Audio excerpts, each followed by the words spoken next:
Para comenzar a hacer este delicioso betún vamos a necesitar la crema para montar o la crema pesada que esté a temperatura bien fría. Y aquí voy a necesitar 200 mililitros de ella. Comenzaremos batiendo a velocidad baja por 30 segundos.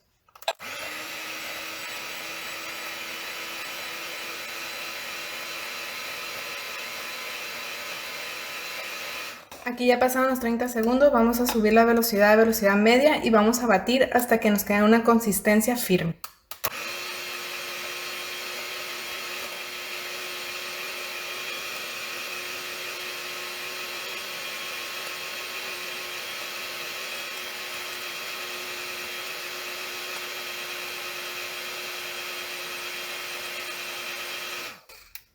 Y es así la consistencia que debemos de obtener.